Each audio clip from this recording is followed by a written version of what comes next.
Voici Fabri Blanche Alkistone, acclamé comme le soleil de l'Empire. Un homme à l'apparence remarquable, considéré comme le plus grand empereur de l'histoire. Grâce à son règne, l'Empire a connu une prospérité sans égale. Cependant, ce souverain adulé cachait une part d'ombre. Il était en réalité le pire cauchemar de l'héroïne originale du roman. Leur histoire est contée dans un livre au titre inquiétant, L'impératrice emprisonnée, un récit centré sur la relation tourmentée entre l'empereur et sa malheureuse impératrice. Loin d'être un amant, il était la source de sa plus grande souffrance. Le genre de cette histoire est une romance très sombre, destinée à un public averti. Et l'héroïne de ce destin funeste est une jeune doctoresse, pour l'instant inconsciente du sort qui l'attend. Voici Enya Lockhart, une femme qui n'a aucune intention de se marier. Elle repousse poliment les tentatives de sa grand-mère de lui présenter un prétendant. Après avoir insisté pour que l'aînée prenne ses remèdes, elle prétexte une urgence pour partir. En quittant la pièce, elle se réjouit de voir que la vieille dame se porte mieux. Elle sait qu'en refusant ce mariage, elle vient de sauver un homme de la colère d'un empereur fou. Déterminée, elle est prête à tout pour réécrire la fin tragique de l'histoire originale. Après des années à fuir l'empereur, elle songe sérieusement à déménager pour de bon. Le point de départ de tous les ennuis fut l'ascension de sa famille au rang de duché. Une alliance politique fut alors scellée par un mariage arrangé pour consolider le pouvoir. Malheureusement, cette union entre les jeunes mariés était totalement dépourvue d'amour. Cependant, après leur nuit de noces, un changement radical s'est opéré. L'empereur, autrefois indifférent, a développé une obsession malsaine pour elle, scrutant chacun de ses gestes. Il l'épiait constamment, même lorsqu'elle parlait simplement avec un membre de sa famille.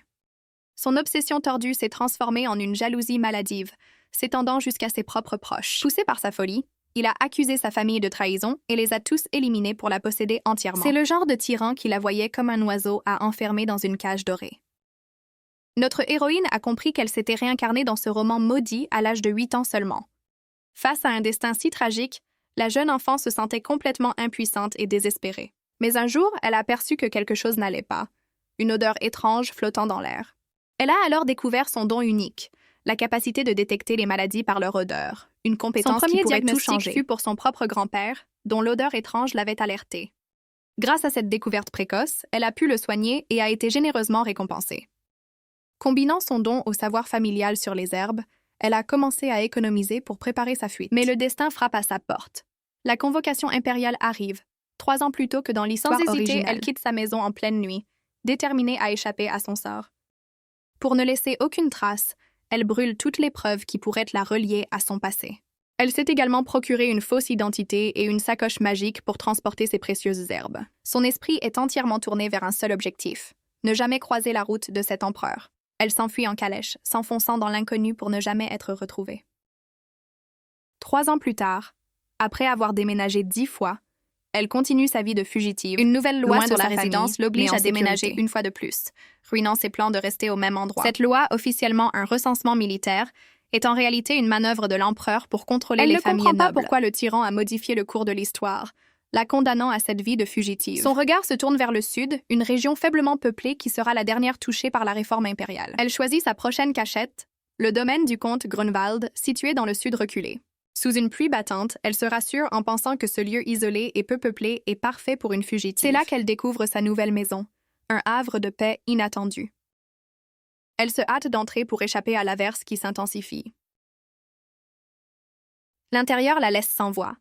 Tout est propre, meublé et bien plus grand que ce qu'elle espérait. Son nouveau foyer dépasse toutes ses espérances, lui offrant un réconfort inattendu dans sa fuite. Elle se souvient des paroles hésitantes de l'agent immobilier, qui évoquait un petit problème avec la maison. Malgré ce détail, elle se persuade que c'est la cachette idéale pour fuir l'empereur. Soudain, un bruit suspect la fait sursauter, ses yeux s'écarquillant de surprise. Elle se retourne vivement, cherchant l'origine de ce son étrange dans la pénombre. C'est alors qu'une main glaciale s'agrippe soudainement à sa cheville. La terreur se lit dans son regard alors qu'elle réalise le danger. Un cri d'effroi lui échappe en découvrant ce qui la retenait prisonnière. Un homme gît inconscient dans l'herbe, juste à côté de la calèche. Totalement paniquée, elle tente de comprendre cette situation surréaliste. Elle réalise alors que le loyer dérisoire de la maison cachait un très gros problème. Dépassée, elle se demande comment elle a pu se retrouver dans un tel pétrin. L'inconnu gémit de douleur, son visage crispé par la souffrance. Malgré sa méfiance, elle s'accroupit pour évaluer la situation de plus près. En le touchant, elle utilise son don unique, mais ne détecte aucune odeur de maladie. Elle en conclut qu'il n'est pas malade, mais simplement évanoui à cause d'une forte fièvre. Elle réalise que sa condition de fugitive lui interdit d'appeler les gardes, ce serait trop risqué. Cependant, sa conscience lui interdit de laisser un homme à l'agonie sous cette pluie torrentielle. Tournant le dos un instant, elle prend sa décision, sachant que le laisser là le condamnerait. Poussée par son éthique, elle saisit fermement son bras pour le relever. Elle le soutient de toutes ses forces, résolue à le soigner avant toute chose. Elle songe que cet inconnu pourrait, qui sait, l'aider à mettre fin à sa misérable vie de fugitive. Elle se persuade que cet homme pourrait être une aide précieuse, un véritable coup du destin. Avec une force qu'elle ne se connaissait pas, elle réussit à le traîner à l'intérieur de la maison. Épuisée, elle s'effondre, se demandant pourquoi le sort s'acharne à ce point sur elle. Soudain, un souvenir crucial lui revient, illuminant son visage de surprise. Elle se rappelle la promesse d'Emma, sa fidèle amie et servante, de lui envoyer un mercenaire pour la protéger. Elle regarde l'homme inconscient et fait le lien. Il doit être le mercenaire envoyé par son ami. Pourtant, une ombre de doute plane alors qu'elle l'observe de plus près, l'air songeur. Elle réalise qu'en tant que fugitive, faire confiance à un inconnu est un pari extrêmement risqué. La peur la saisit à l'idée qu'il puisse être un agent de l'empereur, ce qui signerait sa fin. Elle se décide à le fouiller, cherchant avant tout une preuve de son identité. Elle découvre une plaque en bois gravée d'un loup, confirmant qu'il est bien un mercenaire.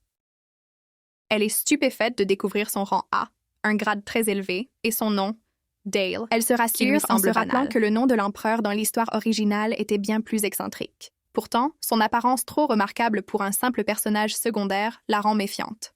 Elle se souvient que, comme tous les personnages principaux, l'empereur du roman était décrit comme d'une beauté déterminée à lever le doute, elle s'approche de lui pour une inspection plus minutieuse. Avec précaution, elle soulève sa paupière et découvre un iris doré, contrastant avec ses cheveux noirs. Le soulagement la gagne. Il ne peut s'agir de l'empereur qui était blond aux yeux bleus dans le roman. Malgré tout, une méfiance persiste, mais elle décide de le soigner avant de l'interroger à son réveil. Elle se rassure en se disant que même s'il était un ennemi, il n'oserait pas s'en prendre à la future impératrice. De toute façon, elle se souvient des principes de son grand-père. Ne jamais abandonner une personne en détresse. Poussée par son éthique de médecin, elle met toute son énergie à le soigner, confiante en ses compétences. La nuit entière s'écoule et le soleil se lève enfin sur la maison isolée. Après une longue veille, elle s'effondre de fatigue, mais sa mission est accomplie. Soulagée, elle constate que la fièvre de l'inconnu est tombée et qu'il est désormais stable. L'épuisement a finalement raison d'elle, et elle s'endort à même le sol à ses côtés. À son réveil, l'homme la découvre endormie par terre et la prend délicatement dans ses bras. Elle gémit doucement dans son sommeil, blottie contre lui sans se rendre compte de rien. Un nouveau jour radieux se lève, marquant peut-être le début d'un nouveau chapitre pour eux.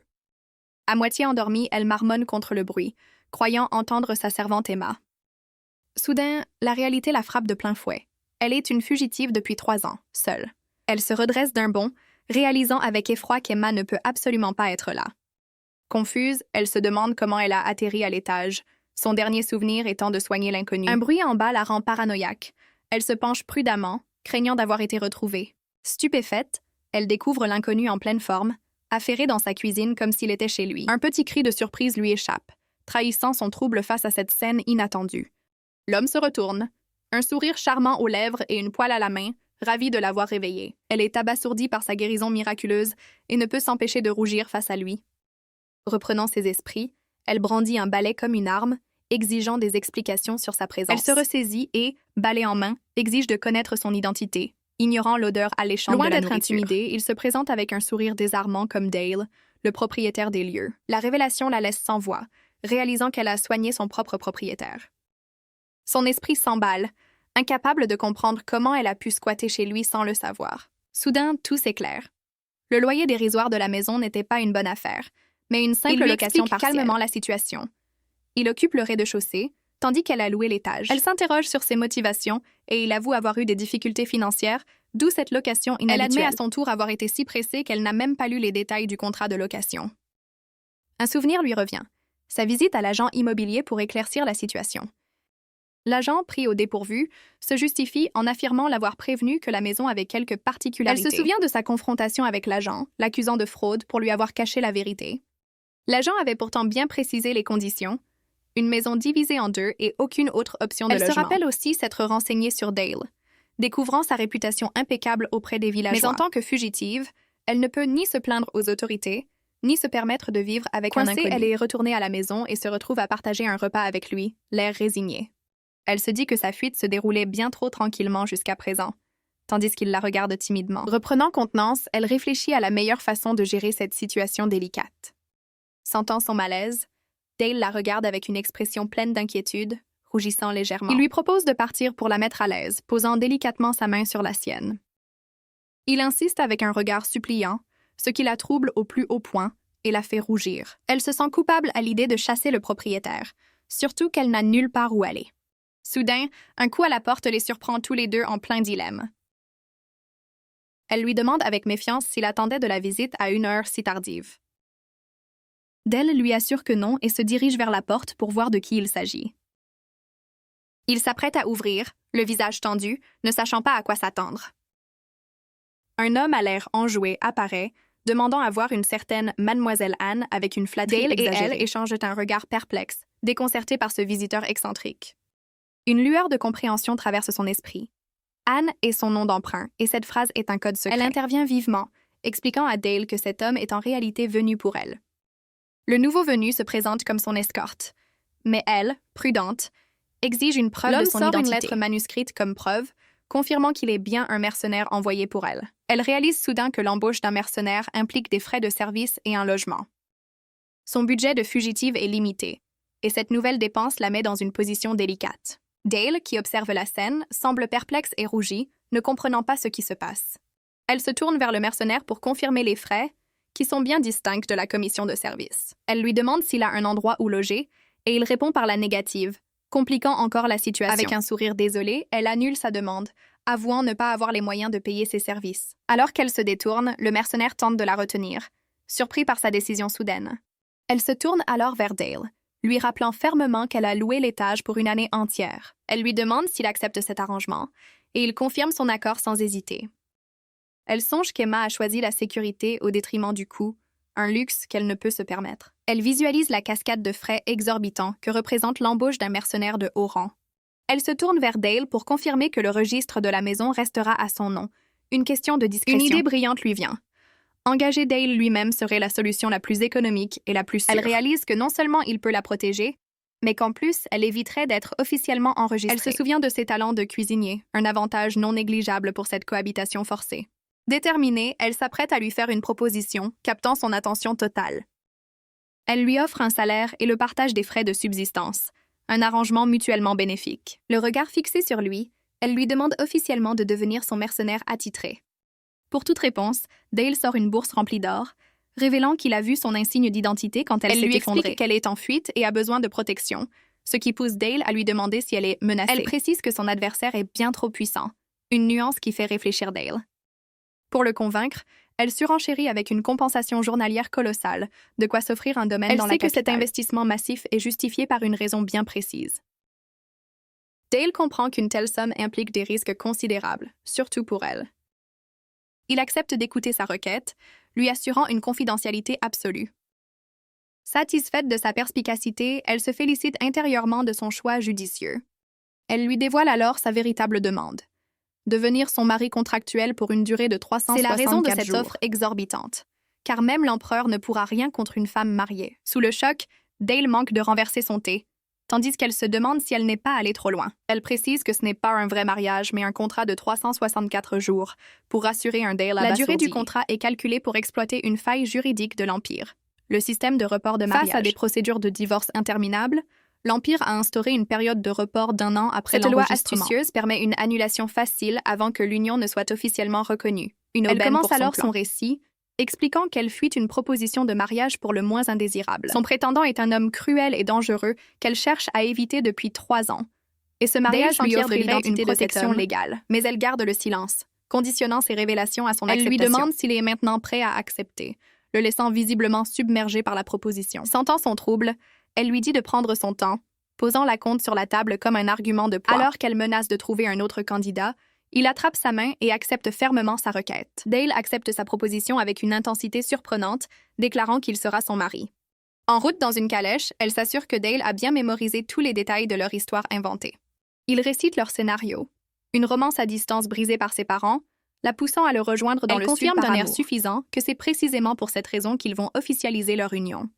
Leur destination est un temple réputé pour marier rapidement les amants, en fuite, moyennant un supplément. Face à son calme, elle lui révèle enfin sa véritable identité et le nom de son puissant prétendant. Dale, imperturbable, lui rappelle qu'il a accepté de prendre tous les risques que cette situation implique. Pourtant, elle remarque sa nervosité, ses gestes agités trahissant une certaine anxiété face à ce mariage arrangé. Elle lui promet son soutien inconditionnel, prête à l'aider en retour pour son courage. Ces mots ont un effet inattendu, le laissant rouge et troublé par la portée de sa promesse. Elle remarque le trouble de Dale, qui bégaye même sous le coup de l'anxiété. La calèche s'arrête brusquement, annonçant leur arrivée au temple. En descendant, elles peaufinent leur histoire, suggérant une rencontre dans la salle de bal d'un noble. Dale, avec un sourire charmeur, propose un lieu plus romantique, les jardins du palais impérial. Touchée par sa suggestion, elle trouve l'idée bien plus romanesque et crédible. Elle est agréablement surprise par ce côté sentimental inattendu qu'elle prend en note pour leur histoire. Avant d'entrer, elle récapitule son profil.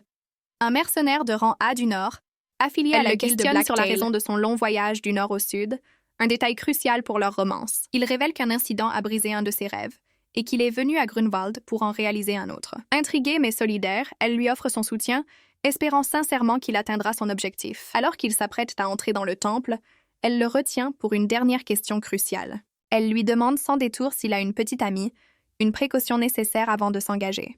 Il répond par la négative, mais elle lui rappelle qu'ils ont convenu de ne pas se mêler de leur vie privée.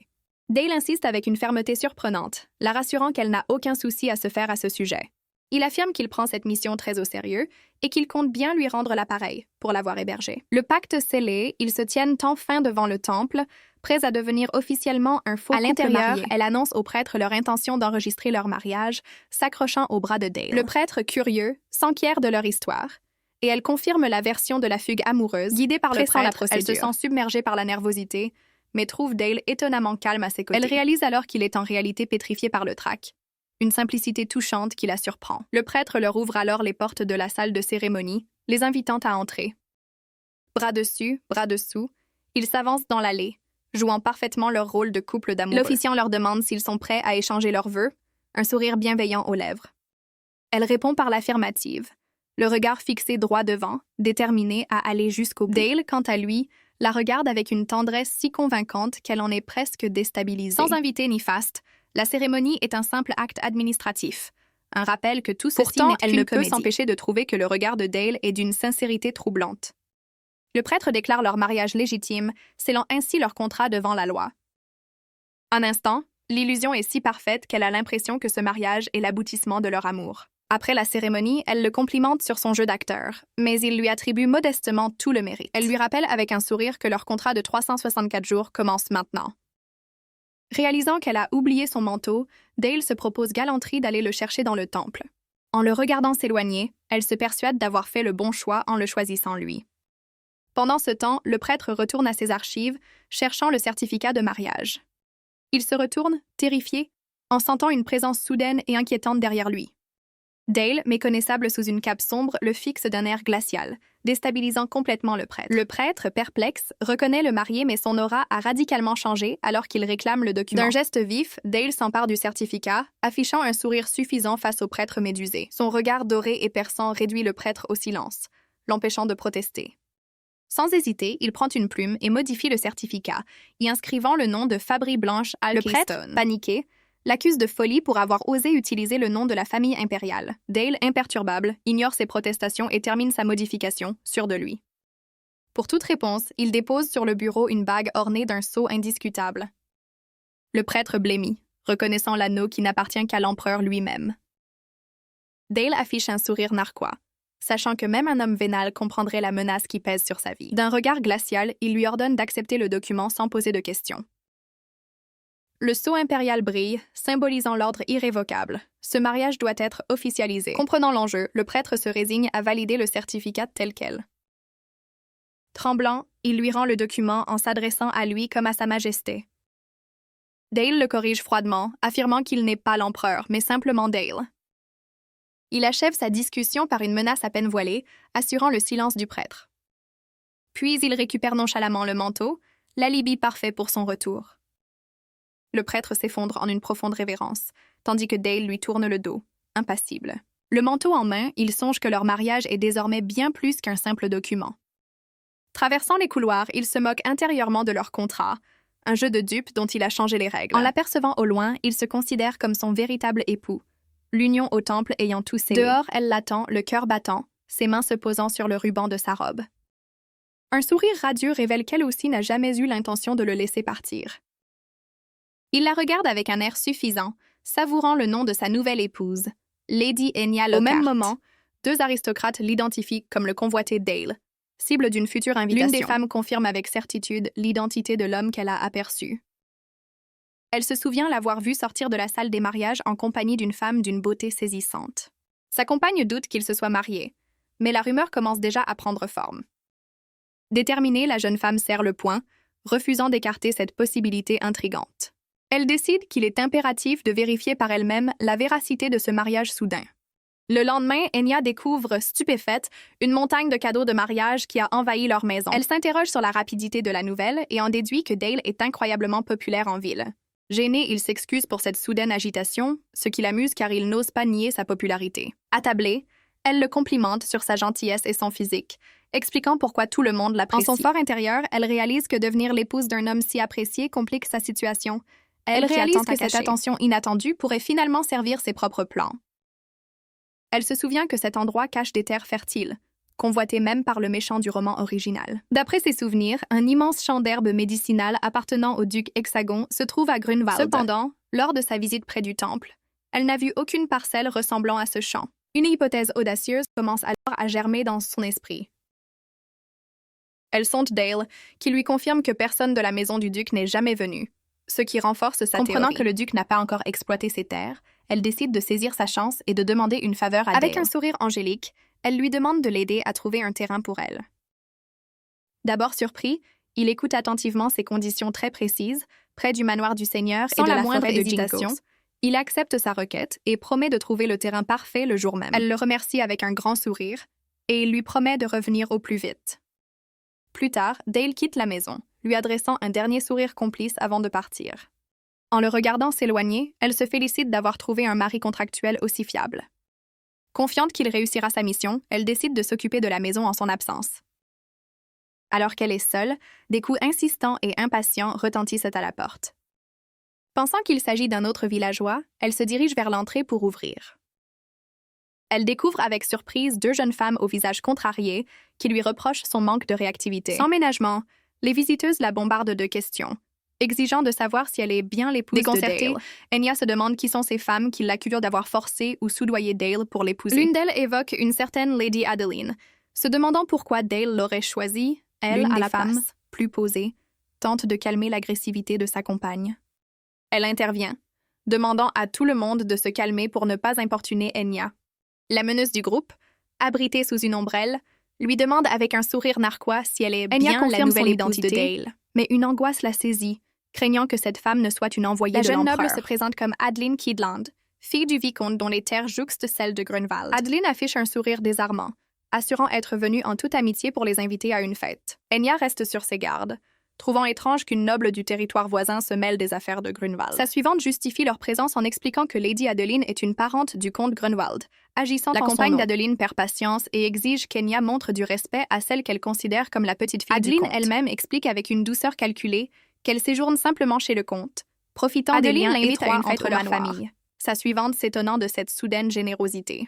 Enya perçoit aussitôt la supercherie, comprenant qu'Adeline joue le rôle de la noble bienveillante pour mieux la piéger. Son sourire mielleux ne trompe pas Enya, qui sait que cette invitation est un piège. Elle comprend que le véritable objectif d'Adeline est de l'humilier en public. À la surprise générale, Enya accepte l'invitation avec un grand sourire, expliquant que cela arrange ses propres affaires. Dale l'interroge sur sa présence à la fête organisée par Lady Kidland.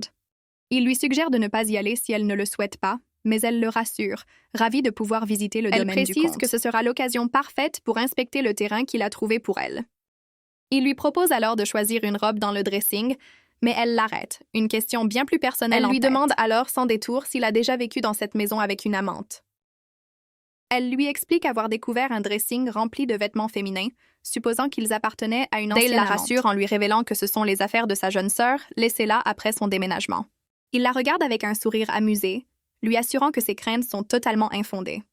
Il avoue avoir été trop occupé pour les relations, ajoutant une remarque flatteuse qui la fait rougir. Soulagée et ravie, Enya annonce qu'elle va donc pouvoir profiter de ses robes, se disant qu'un homme si timide ne pouvait avoir de petite amie. Lady Adeline fulmine de rage en contemplant son domaine. Dans un accès de colère, elle hurle le nom de sa suivante, Sophia, qui sursaute de peur. Adeline, perdant tout contrôle, frappe violemment sa suivante, révélant sa nature cruelle. Se calmant, elle se tourne vers la fenêtre et annonce son intention d'organiser la plus somptueuse fête d'anniversaire jamais vue. Le visage déformé par la haine, elle jure que cette roturière apprendra à ne pas convoiter ce qui lui revient de droit. Dale lui présente le terrain qu'il a trouvé, correspondant parfaitement à ses exigences. Elle est ravie de découvrir que ce vaste domaine est étonnamment abordable.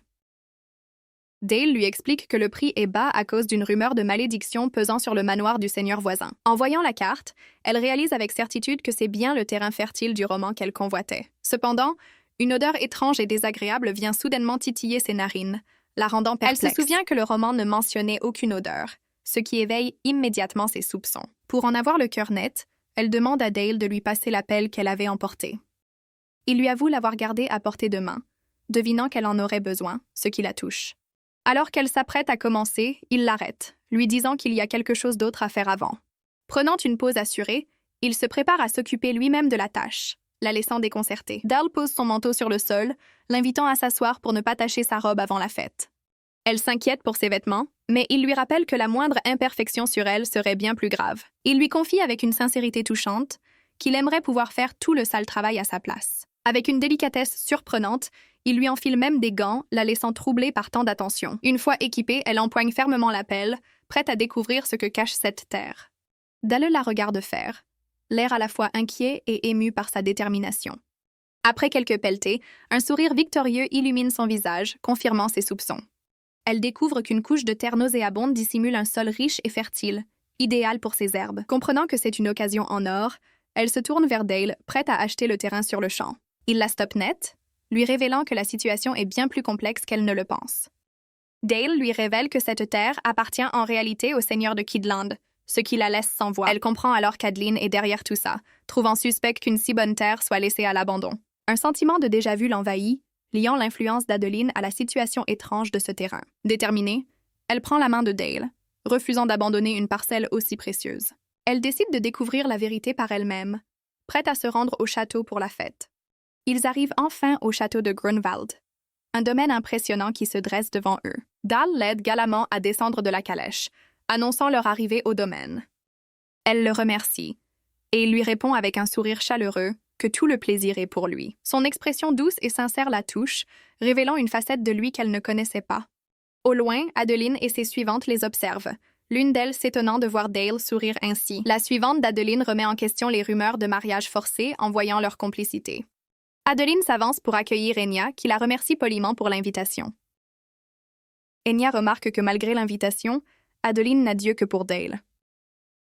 Pour la provoquer, Enya feint un malaise, et Dale, aussitôt inquiet, lui propose de la raccompagner, affirmant que son inquiétude suffit à la guérir, ce qui le ravit. Observant la scène, le visage d'Adeline se durcit, retenant sa fureur en présence de Dale. Dale prend congé en lui baisant la main, lui promettant de la revoir plus tard dans la soirée. La rage d'Adeline est telle qu'elle serre son éventail au point de le briser. N'en pouvant plus, elle tourne brusquement les talons et annonce qu'il est temps d'entrer. Enya la regarde s'éloigner avec un sourire satisfait, ravie de l'efficacité de sa petite comédie. Dans sa fureur, Adeline bouscule violemment une jeune femme qui se trouvait sur son chemin. La jeune femme tombe au sol, le nez en sang, tandis qu'Adeline lui reproche de bloquer le passage. Enya se précipite pour aider la blessée, ignorant Adeline qui s'inquiète uniquement des préparatifs de sa fête. Elle s'agenouille et constate que la jeune femme saigne du nez, qui la remercie timidement. Le regard d'Enya s'aiguise, analysant la situation avec une curiosité soudaine. Elle remarque la robe usée de la jeune femme, devinant qu'il s'agit d'une noble appauvrie et lui propose son aide. Alors que la jeune femme tente de décliner, la voix glaciale d'Adeline retentit, l'appelant par son nom. Adeline s'approche, Sophia, jouant la comédie de la sœur inquiète et lui reprochant sa prétendue fragilité. Elle lui prend la main pour la renvoyer dans sa chambre, mais Sophia demande à l'attendre dans la sienne. Le visage d'Adeline se crispe de dégoût, rejetant catégoriquement cette proposition avec horreur. Adeline change subitement de visage, jouant la comédie de la sœur attentionnée pour les apparences. Alors que Sophia part, Enya réalise qu'elles sont sœurs, bien qu'elle ne leur trouve aucune ressemblance. Elle se rappelle qu'Adeline n'est qu'une parente du Seigneur, mais qu'elle est traitée comme sa petite fille. Une terrible suspicion naît alors dans son esprit, se demandant si Sophia n'est pas la véritable petite fille du Seigneur. La situation lui paraît alors absurde. La véritable héritière ne peut même pas assister à sa propre Adeline, fête. Qui n'est qu'une parente, se comporte pourtant en maîtresse des lieux, interrompant les pensées d'Enya. Enya est de plus en plus intriguée par les mystères qui semblent entourer ce château. À l'intérieur, les invités chuchotent déjà sur son compte, la reconnaissant comme la fameuse fiancée de Dale. Elle la méprise tout ouvertement, la qualifiant de roturière et plaignant Dale pour ce mariage qu'elle juge regrettable. Elle conclut qu'un mariage avec Adeline aurait apporté richesse et honneur à Dale, contrairement à son union actuelle. Enya prend une tasse de thé, observant la scène avec un air blasé. Son regard perçant trahit sa déception, se demandant si c'est tout ce dont elles sont capables.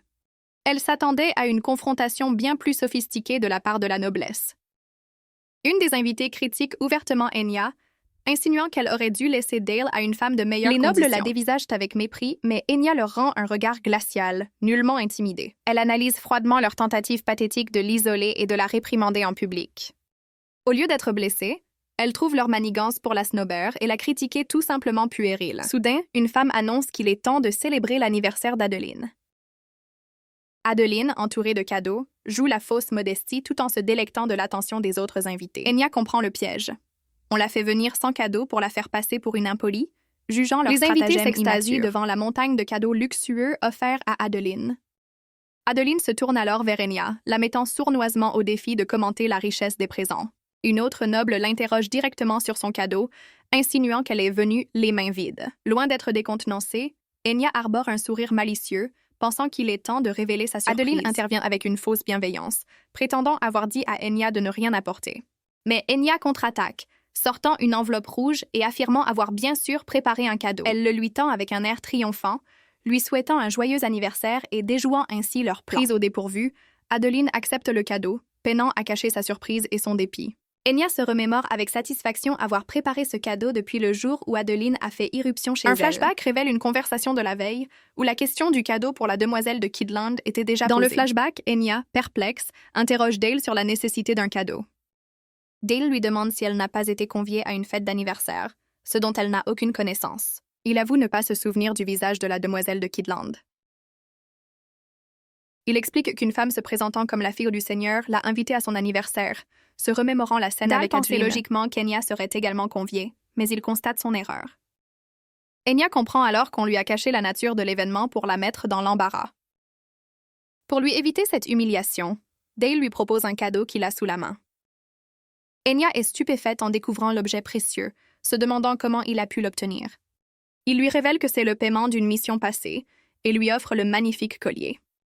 De retour au présent, Enya se félicite d'avoir évité le piège grâce à Dale et attend avec impatience Adeline la réaction de ses rivales avec un air suffisant, feignant l'enthousiasme pour le présent de sa nouvelle amie. Elle découvre un collier simple et délicat, le qualifiant de mignon avec un mépris à peine voilé. Se pavanant avec ses propres bijoux opulents, elle déclare que le collier est trop modeste pour son goût du luxe. Enya sourit intérieurement, amusée par cette réaction prévisible et le manque de discernement d'Adeline. Soudain, une invitée se lève brusquement, approuvant vivement les propos d'Enya, à la surprise générale. Se penchant vers Adeline, elle confirme que le collier est en effet inestimable, ce qu'Enya avait anticipé. Les yeux de la jeune femme, fille d'un riche marchand, brillèrent de convoitise en reconnaissant la trompette de l'ange. Adeline est abasourdie, refusant de croire qu'Enya puisse posséder un tel trésor et le déclare immédiatement comme un faux. Enya observe, impassible, la fille du marchand et ses suivantes se diriger vers elle avec une excitation évidente. La jeune femme demande à Enya un entretien privé, son intérêt pour le collier surpassant toute bienséance. Les murmures s'intensifient, les invités reconnaissant le nom du fameux collier, mais doutant de son authenticité. La fille du marchand,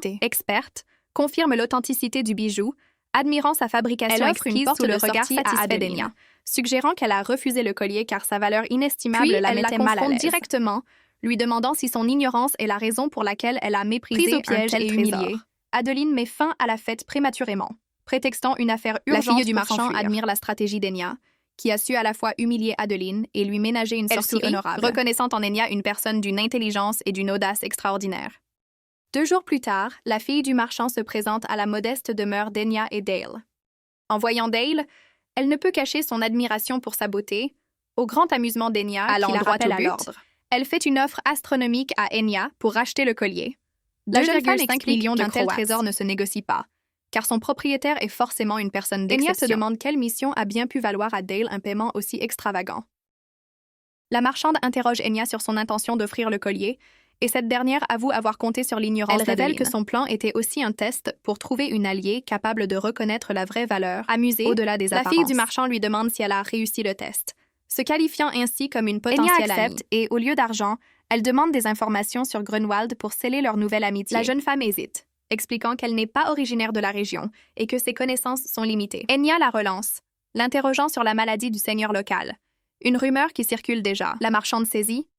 Enya veut connaître les raisons de la maladie du seigneur et les liens entre Kidland et Grunwald. Elle cherche une carte pour commencer ses explications sous le regard attentif d'Enya et Dale. La marchande révèle une information capitale. Grunwald et Kidland ne formaient autrefois qu'un seul et même domaine. Elle commence alors son récit en remontant plusieurs générations en arrière pour expliquer la situation. Le domaine fut divisé lorsque le comte de Grunwald offrit des terres et un titre de vicomte à la famille Kidland. En raison de ce lien, Kidland aidait Grunwald à repousser les monstres, jusqu'au jour où une attaque surprise atteignit le château suite à cette attaque.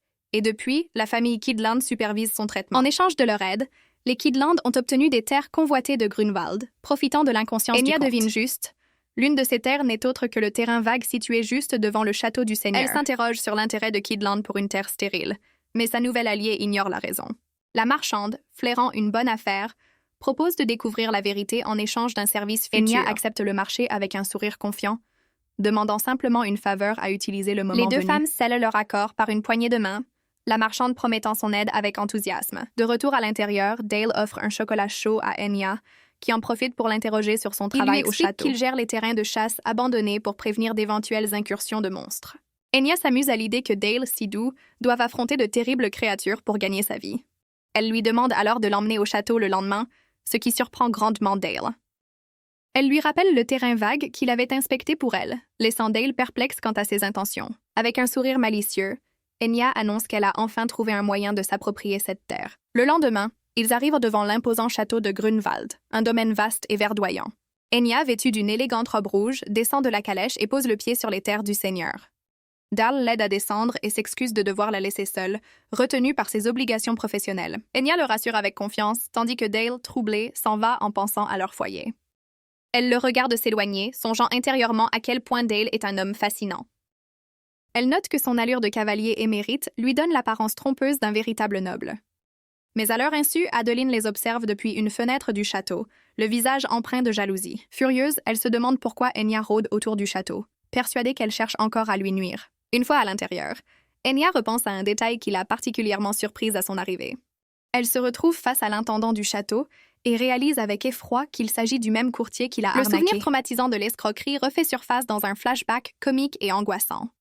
L'intendant, imperturbable, l'informe que le seigneur est actuellement dans l'incapacité de recevoir des invités. Enya confirme savoir qu'il est alité, montrant à l'intendant qu'elle est bien informée de la situation. Elle se présente alors comme une médecin venue examiner le seigneur, demandant l'autorisation de le voir. L'intendant est complètement abasourdi par sa déclaration, balbutiant à l'idée qu'elle soit médecin.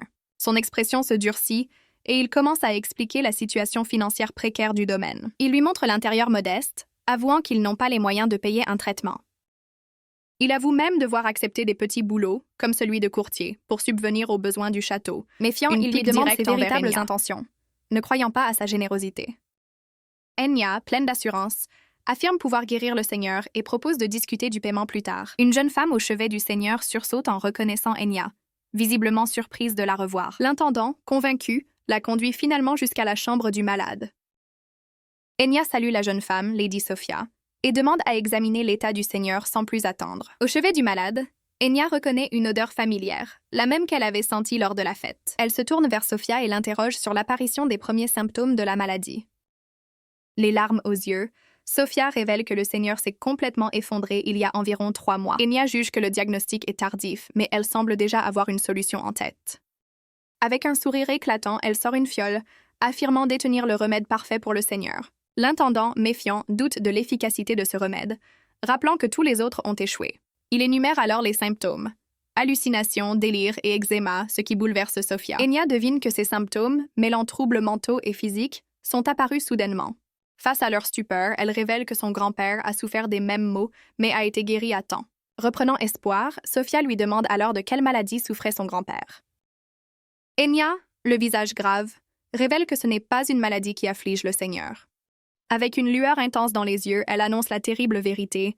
Le Seigneur a été empoisonné. L'intendant et Sophia sont sous le choc, incapables de croire qu'on ait pu s'en prendre à leur maître. Éperdue, Sophia supplie Enya de sauver son grand-père, son unique famille restante. Enya saisit l'occasion et demande à Sophia une obéissance totale, ce que cette dernière accepte sans hésiter. Sans perdre un instant, elle débouche la fiole et s'apprête à administrer le remède au comte inconscient. Elle demande de l'aide pour maintenir le Seigneur pendant qu'elle lui verse le contenu de la fiole dans la bouche. Le Seigneur réagit violemment au traitement, se débattant de douleur sous le regard horrifié de sa petite fille. Alors que l'intendant panique, Enya le rassure calmement, expliquant que la réaction est simplement due à alors la nature du traitement, de l'eau bénite du temple.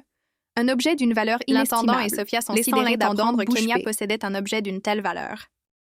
Ils la regardent avec des yeux écarquillés, tandis qu'Enya savoure leur stupéfaction. Elle se souvient l'avoir subtilement emporté en quittant sa famille, juste au cas où. Soulagés, ils encouragent le Seigneur à avaler le remède, plaçant toute leur confiance en Enya. Le traitement semble fonctionner, et le Seigneur se calme enfin, Enya promettant de veiller sur lui jusqu'à sa gratitude. Sophia lui prend les mains, se demandant comment elle pourra un jour la remercier. L'intendant réalise que la maladie était bien plus grave qu'il ne le pensait pour nécessiter un remède aussi rare. Il se souvient alors qu'Adeline avait pourtant affirmé que de simples herbes suffiraient, ce qui éveille ses soupçons. Il remercie Enya pour cette première amélioration, tout en s'excusant de ne pas pouvoir la payer convenablement. Avec un sourire entendu, Enya lui propose alors une terre en guise de paiement, révélant enfin son plan. L'intendant, perplexe, lui demande ce qu'elle compte faire d'une terre, mais Enya a déjà un projet bien précis. Elle révèle son intention de cultiver des herbes médicinales pour aider les plus démunis, affichant un air de convaincu de sa noblesse d'âme. L'intendant s'excuse néanmoins, expliquant que le domaine ne possède aucune terre fertile et affirmant qu'un simple lopin de terre lui suffit, ce qui laisse l'intendant lui propose alors le jardin derrière le château ainsi que le petit potager adjacent, la guidant vers l'extérieur. La plus grande parcelle, un terrain vague, appartient à Kidland. Mais Enya s'en réjouit. Elle pense intérieurement que cette proposition est encore meilleure que la terre dont Dale lui avait parlé.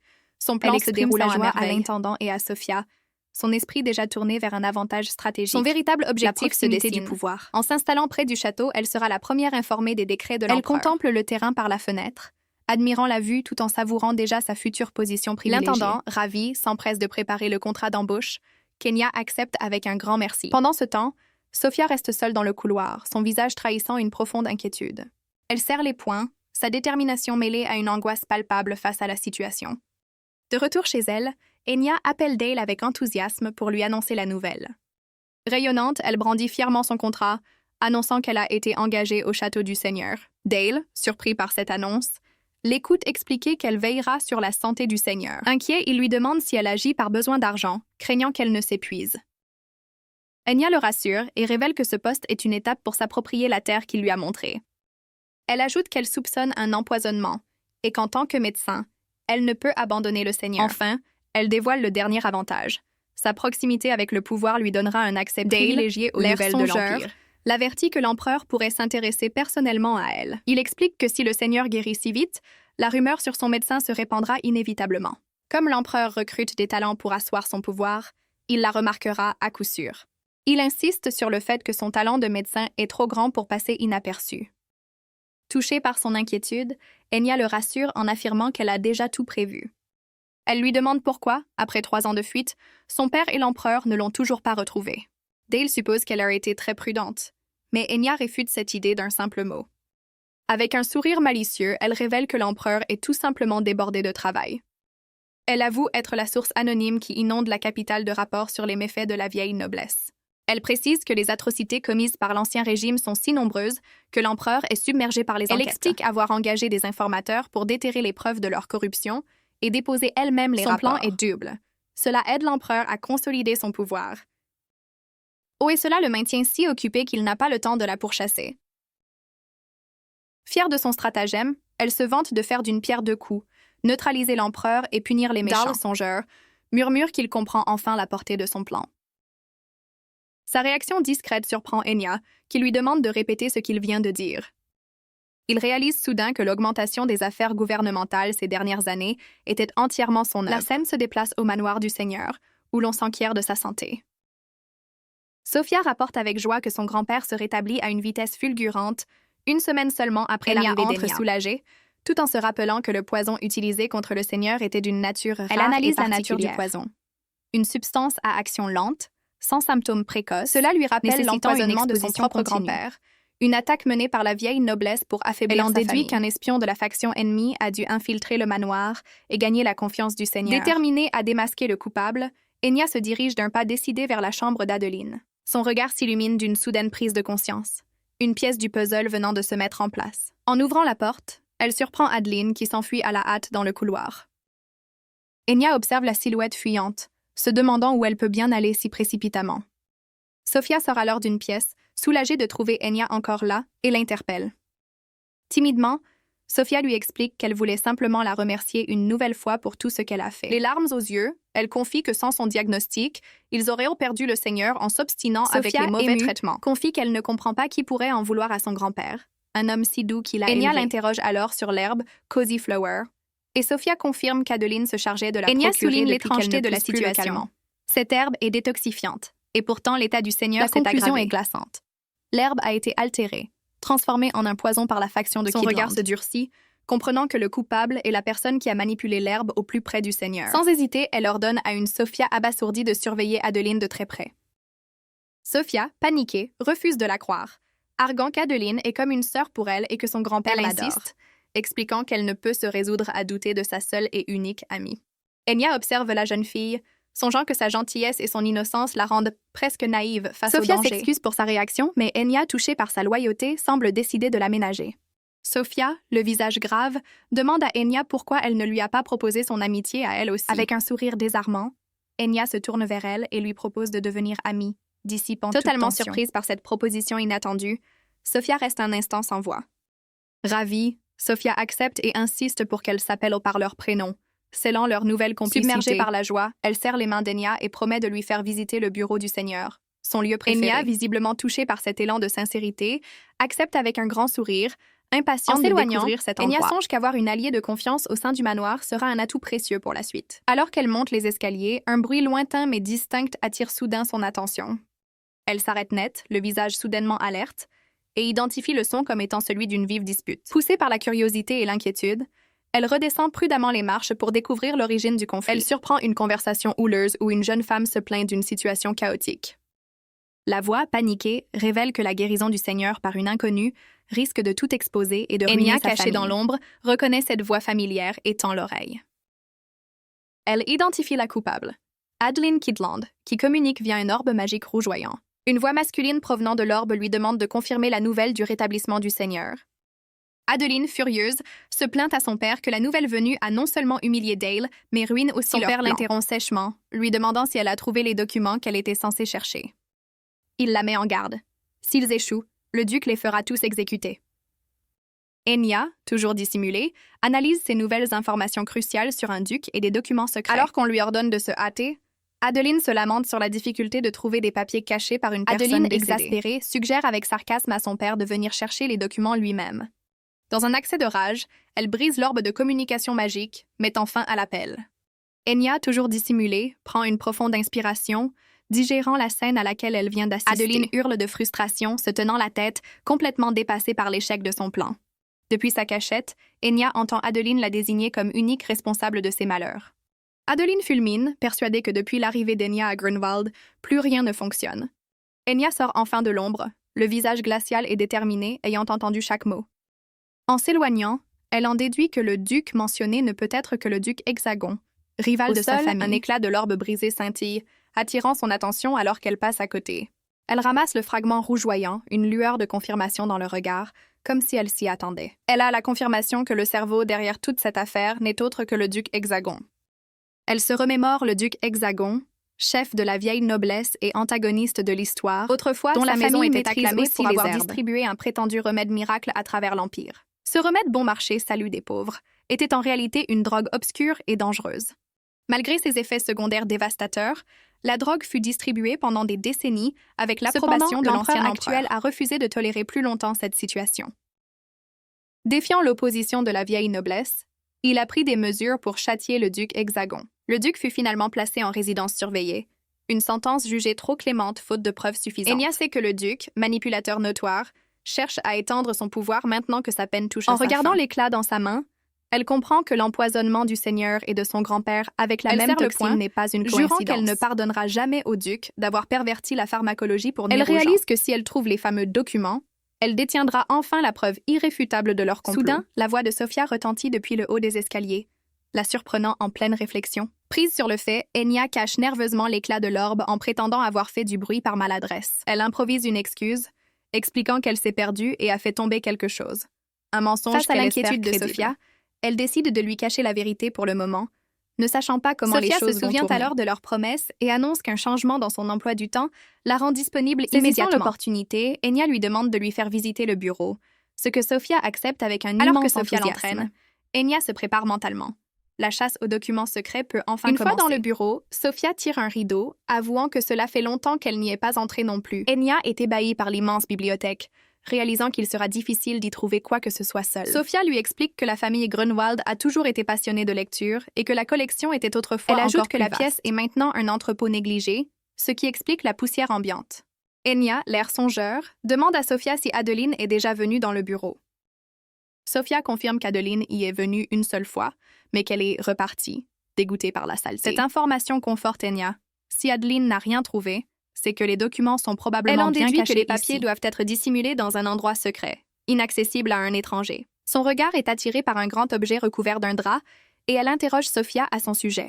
Sophia lui révèle qu'il s'agit d'un portrait de famille inachevé et Enya demande aussitôt la permission de le voir. Sans attendre, Enya s'approche et commence à soulever le drap pour découvrir ce qui se cache dessous. D'abord déçue, elle constate que ce n'est qu'un simple portrait de famille, bien qu'il ait été peint par un ancien chef. Mais en passant la main au dos de la toile, elle sent une étrange aspérité.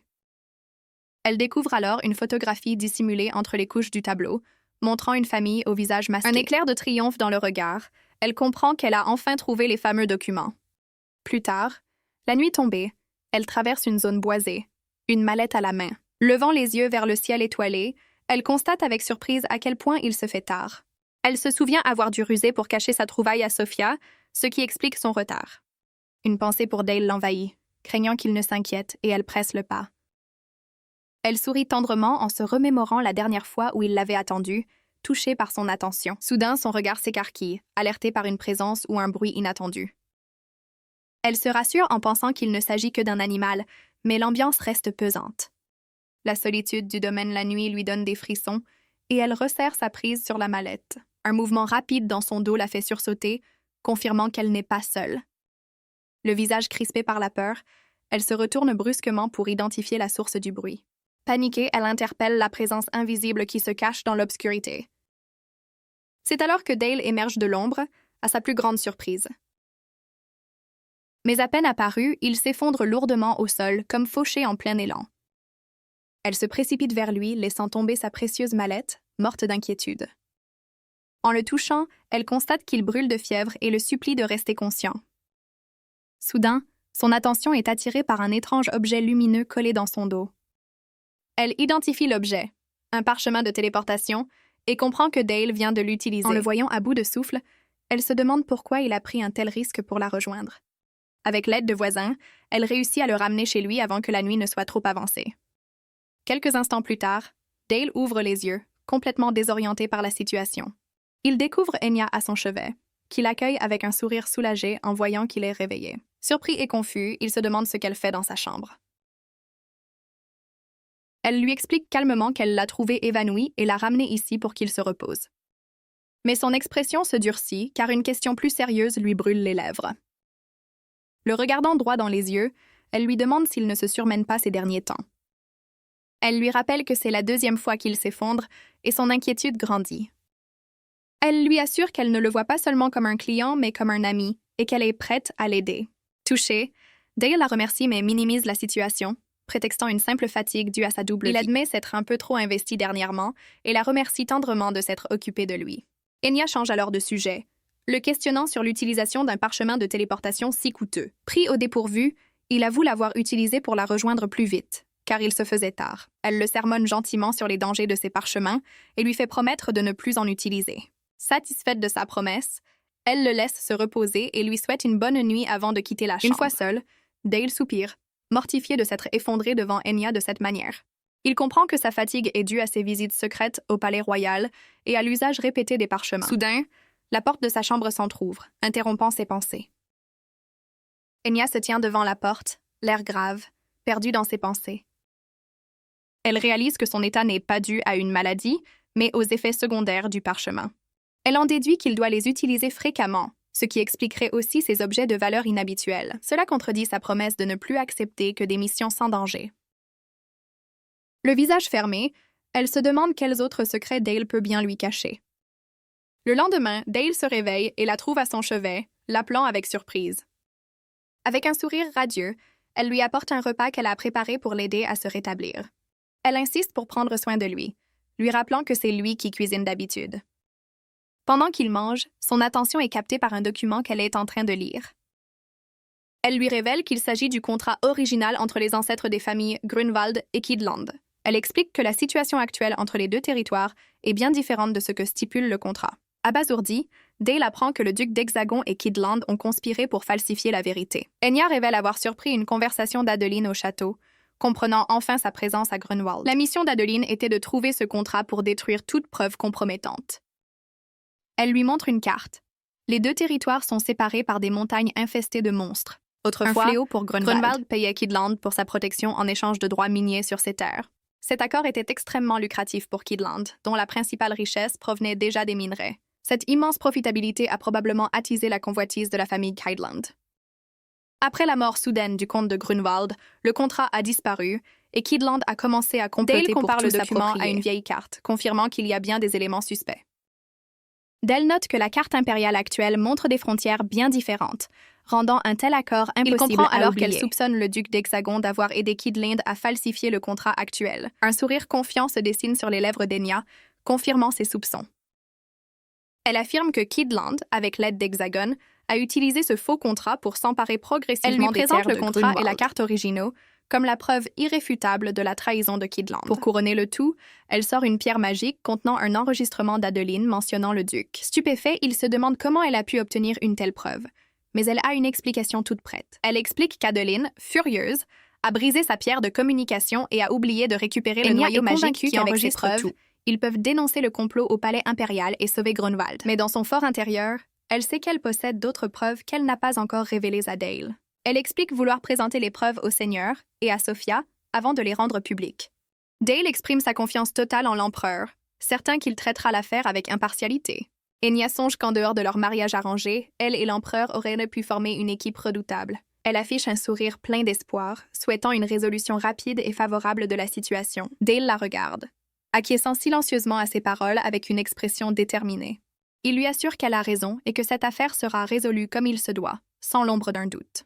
Un mois plus tard, la vie à Grunwald reprend son cours, les choses s'étant déroulées comme Dale l'avait prédit. La cour impériale a mené une enquête rigoureuse, dissipant les rumeurs sur la prétendue malédiction du Seigneur. Le verdict tombe. La maladie du Seigneur était en réalité un empoisonnement causé par une fleur modifiée. Acculé par les preuves, Kidland avoue ses crimes, révélant avoir pollué les terres de Grunwald sous de faux prétextes. La relation de façade entre les deux familles empêchait Grunwald de développer les terres qu'elle aurait pu recevoir. Le plan de Kidland était d'absorber toutes les terres de Grunwald après la mort du Seigneur, forçant Adeline à fuir. En conséquence, Kidland a été contraint de restituer les terres et de verser des dédommagements. Le Seigneur de Grunwald, rayonnant de bonheur, les accueille chaleureusement à leur retour. Il remercie Enya et Dale, attribuant la rapide prospérité retrouvée de Grunwald à l'intervention d'Enya. Le majordome les informe qu'il va les escorter jusqu'au Seigneur, alors que le domaine respire la paix et la vitalité. Les pas pressés se font entendre, annonçant une arrivée impatiente. Sophia se précipite pour accueillir Enya dans une étreinte joyeuse, ravie de la revoir. Elle leur explique qu'elle et son grand-père les attendaient avec une grande impatience. Pleine d'enthousiasme, Sophia les guide vers le salon, certaine que le Seigneur sera fou de joie de les voir. Sophia interpelle son grand-père, qui semble submergé par l'émotion en tenant une lettre. Elle le taquine, lui demandant s'il était encore en train de pleurer en relisant ce fameux message. Le Seigneur, un peu gêné mais souriant, avoue qu'il ne pouvait s'empêcher de la relire en les attendant. Enya s'enquiert s'il s'agit bien de la lettre qui accompagnait les documents, ce qu'il confirme aussitôt. Installé au salon, le Seigneur leur révèle que cette lettre lui a été laissée par son propre grand-père. Enya, curieuse, lui demande s'il était proche de son aïeul tout en dégustant son thé. Il se remémore avec tendresse que son grand-père s'est personnellement chargé de son éducation dans sa jeunesse. Son regard se voile de tristesse en ajoutant que son grand-père a regretté son propre père jusqu'à son dernier souffle. Il contemple à nouveau les pages manuscrites, se disant soulagé d'avoir pu les relire une fois de plus. Il explique que son grand-père, inquiet des accidents fréquents, a écrit cette lettre avant de périr lui-même dans un glissement de terrain. Il révèle que son propre arrière-grand-père se méfiait déjà de la famille Kidland. Le Seigneur avoue qu'il avait des doutes sur Kidland, mais qu'il a préféré les ignorer. La main tremblante de regret. Se trouvant des excuses, il a failli laisser sa petite-fille seule face à ce danger, ce qui émeut Sophia. Il serre les poings, tourmenté à l'idée de ce que Kidland aurait pu faire subir à Sophia. Il remercie sincèrement Enya d'avoir tout dévoilé, tandis qu'elle sourit, soulagée par la tournure des événements. Le Seigneur se demande maintenant comment il pourrait bien la récompenser pour avoir sauvé leur domaine. Enya minimise son rôle, attribuant le mérite aux enquêteurs impériaux qui ont trouvé la preuve décisive. L'enquête a révélé que le cerveau était un noble de la faction d'Hexagone qui avait déjà tenté d'acheter leurs terres. Face au refus du Seigneur de vendre à un étranger, les conspirateurs ont dû imaginer une nouvelle stratégie. Leur plan consistait à utiliser le vicomte Kidland, un parent avide de dissimuler les richesses de Grunwald. Le vicomte, avide et manipulable, était la marionnette parfaite pour dissimuler leur sombre dessein. En échange de son aide pour s'emparer de Grunwald, le noble central devait recevoir une partie des terres convoitées. Enya comprend que l'implication du duc d'Hexagone a poussé la cour impériale à agir avec une rapidité et une rigueur exceptionnelle. Que la contribution d'Enya reste secrète, puisque le rapport a été déposé au nom de Grunwald. Enya la rassure, expliquant qu'elle a elle-même demandé à rester dans l'ombre pour éviter d'attirer l'attention. Elle sourit, affirmant que la reconnaissance de Sophia et du Seigneur lui suffit amplement, laissant la jeune fille perplexe. Le Seigneur insiste pour la récompenser, déclarant qu'il ne sera tranquille qu'après avoir remercié dignement leur qu'Enya s'apprête à refuser. Dale l'interrompt, ayant une idée bien précise en tête. Il déploie une carte, révélant l'étendue des terres que Grunwald a récupérées de Kidland. Dale pointe une vaste friche située juste devant le château, précisant qu'elle fait partie des territoires restitués. Il suggère que transférer la forêt et la friche récupérée à Enya serait une récompense suffisante. Il rappelle au Seigneur qu'après tout, elle est leur sauveuse et mérite une telle récompense. Enya est abasourdie, comprenant soudainement de quelle terre il s'agit. Elle sourit, se demandant si Dale s'est souvenu de ses paroles et a pris l'initiative pour elle.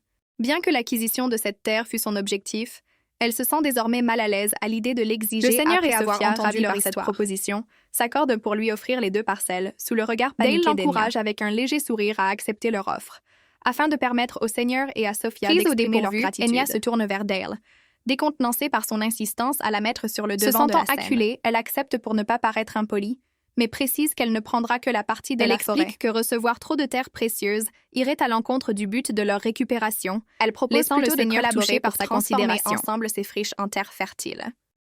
Elle a déjà analysé le sol et souhaite surtout éviter d'attirer l'attention du duc d'Hexagone. Déterminée, elle déclare vouloir annoncer la renaissance de Grunwald et propose son aide pour y parvenir. Confiante, elle révèle avoir étudié des méthodes de purification des terres avec l'aide du temple. Le Seigneur, bien que reconnaissant, doute que les prêtres du temple se déplacent pour une terre si lointaine. Enya le rassure avec un clin d'œil, affirmant qu'ils ont les fonds nécessaires et qu'elle connaît justement un prêtre. Elle songe à un certain prêtre vénal qui accepterait la mission, ce qui semble déjà le terrifier à l'idée de la revoir. Observant Enya et Dale s'éloigner, le Seigneur demande à son majordome s'il a commis une erreur. Le majordome le félicite pour sa conduite, mais le Seigneur peine encore à croire ce qui se passe. Il réalise que l'empereur en personne est venu à Grunwald et commence à soupçonner la véritable identité d'Enya. Enya se dit que le bonheur de garder le Sophia est sa plus grande récompense. Ayant terminé les préparatifs, elle s'étire, satisfaite d'avoir tout planifié pour la purification des terres. Plus tard dans la nuit, elle sort sur le balcon et ses pensées se tournent immédiatement vers Dale. Elle l'aperçoit en bas, en train de fendre du bois avec une hache, absorbée par sa tâche. Son visage concentré et une légère sueur sur sa tempe témoignent de l'effort qu'il y met. Le trouvant particulièrement séduisant, Enya l'observe un instant depuis le balcon avec un sourire admiratif. Elle l'interpelle, s'inquiétant de la dureté de son travail physique. Surpris par sa voix, Dale se retourne vivement pour la rassurer que tout va bien. Enya remarque avec plaisir qu'il a meilleure mine et qu'il n'utilise plus le parchemin maudit. Accoudée au balcon, elle songe avec tendresse à toutes les épreuves qu'ils ont traversées ensemble jusqu'à présent. Elle lui propose alors de sortir en ville le lendemain, invitant Dale à un rendez-vous galant, ce qui le prend par surprise. Le lendemain, il se promène dans une ville animée du sud, non loin de Grunwald, où des enfants courent joyeusement. Soudain, une petite fille qui court devant eux trébuche sur une pierre et manque de tomber. Dale la rattrape de justesse, lui évitant une mauvaise chute sous le regard attentif d'Enya. Les enfants le remercient en l'appelant « le vieux », ce qui laisse Dale perplexe, tandis qu'Enya s'amuse de la situation. Elle lui explique en riant que pour les enfants, tous les adultes sont vieux, et s'accroche à son bras. Enya trouve réconfortant de voir des enfants jouer, une scène devenue rare à Grunwald. Ils se mêlent à la foule, Enya soulignant le contraste entre l'atmosphère de la ville et celle de leur domaine. Dale demande timidement pourquoi elle a choisi la ville pour leur rendez-vous, et elle répond que c'est pour la diversité des paysages. Elle avoue ensuite vouloir le remercier pour toute l'aide qu'il lui a apportée récemment. Elle lui fait remarquer qu'ils ont rarement eu l'occasion de passer du temps seuls, ce qui fait rougir Dale. Avec un sourire éclatant, elle décrète que cette journée sera spéciale, car c'est leur tout premier rendez-vous. Elle désigne alors une boutique chic, proposant d'y commencer leur sortie. À l'intérieur, Enya s'installe confortablement pendant qu'une vendeuse s'occupe d'eux. Dale se retrouve à essayer une multitude de tenues élégantes, visiblement mal à l'aise malgré son allure impeccable. Gêné, il tente de refuser poliment, affirmant qu'il n'a pas besoin de tous ses vêtements. Il s'inquiète qu'elle dépense trop pour lui, préférant simplement sa compagnie. Enya balaye ses protestations d'un geste, ravie de pouvoir l'habiller et le complimentant sur son charme naturel. Une montagne de cadeaux s'accumule, Enya ayant choisi une vingtaine de tenues sans se soucier du prix. Elle le rassure en lui expliquant qu'elle a récemment touché de l'argent et qu'il n'a donc pas à s'en faire. Elle se souvient avoir obtenu ses fonds grâce à un partenariat stratégique avec Rosanna sur le commerce d'herbes. Une vendeuse, voyant leur complicité, propose à Enya une tenue assortie à celle de Dale. Ravie, Enya accepte de porter la robe immédiatement, demandant à faire livrer le reste de leurs emplettes. Dehors, vêtus de leur tenue coordonnée, ils se promènent main dans la main. Dale lui demandant leur suggère alors de s'arrêter dans un des célèbres salons de thé du quartier pour une pause gourmande. Un sourire timide mais heureux se dessine sur le visage de Dale, touché par ce moment de complicité. Il lui confie que le lieu n'a pas d'importance tant qu'il est à ses côtés, ce qui amuse tendrement Enya. Attablée à une terrasse ensoleillée, Enya songe que même s'ils se connaissent depuis peu, elle éprouve un sentiment étrange et agréable en savourant une pâtisserie en sa compagnie. Elle réalise que sa simple présence suffit à la rendre parfaitement heureuse. Dale se souvient avoir croisé une marchande de fleurs, se sentant déjà proche d'Enya comme s'ils se connaissaient depuis toujours. Il lui avait alors acheté un panier entier de fleurs, éprouvant un profond sentiment de satisfaction. Il se rappelle avoir pensé que même si leur mariage n'était qu'un contrat, ces moments étaient précieux. De son côté, Enya songe que chaque instant passé avec Dale est un pur bonheur. Elle se remémore sa surprise et sa joie quand il lui a offert le panier de fleurs, lui faisant oublier la réalité de leur situation. Elle se demande même si elle a le droit d'être aussi insouciante et heureuse. Plus tard, lors d'une balade en barque sur un lac doré, elle lui demande s'il a apprécié leur journée. Dale lui répond avec un sourire radieux que cette journée était comme un rêve pour lui. Émue, Enya est heureuse que ses efforts aient payé, et Dale devine que ses récentes occupations étaient pour préparer l'aide de Rosanna. Dale lui annonce qu'il a lui aussi un cadeau pour elle. Enya est complètement prise au dépourvu, le rouge lui montant aux joues. Dale ouvre un écrin, révélant timidement leurs alliances pour sceller leur union. Il lui explique que c'est pour paraître crédible, dissipant sa confusion sur leur mariage arrangé. Avec un regard intense, il lui demande la permission de lui passer la bague au doigt. Submergée par la gentillesse de Dale, Enya se sent soudainement très intimidée par ce moment. Dans son esprit, cette scène ressemble à s'y méprendre à une véritable demande en mariage. Plus tard, la bague au doigt, ils se tiennent la main, peu désireux que cette journée parfaite se termine. Alors qu'ils se promènent, son attention est soudainement attirée par une enseigne intrigante. Elle découvre une boutique de voyance qui propose même des lectures de compatibilité amoureuse. À la surprise d'Enya, les yeux de Dale s'illuminent d'un intérêt inattendu pour la voyance. Dale propose d'essayer, pensant que cela pourrait être amusant, et Enya accepte volontiers. À l'intérieur, une voyante à l'allure mystérieuse les accueille devant sa boule de cristal étincelante. Elle les interroge d'une voix énigmatique sur la raison de leur venue. Dale, avec un sourire un peu timide, demande une lecture de compatibilité pour connaître leur avenir en tant que couple. La voyante devine aussitôt qu'ils sont de jeunes mariés, laissant Enya perplexe face à sa perspicacité. Enya reste sceptique, pensant que leur tenue et leurs alliances rendèrent la chose évidente.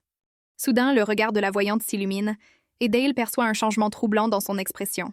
La voyante abat sa carte maîtresse, affirmant qu'en réalité, ils ne sont pas du tout mariés. Enya est abasourdie, incapable de comprendre comment la voyante a pu percer leur secret à jour. Elle leur révèle alors que leurs passés sont liés depuis longtemps par un destin funeste qui les a réunis. Le visage de Dale se durcit, il ordonne sèchement à la voyante de cesser ses révélations.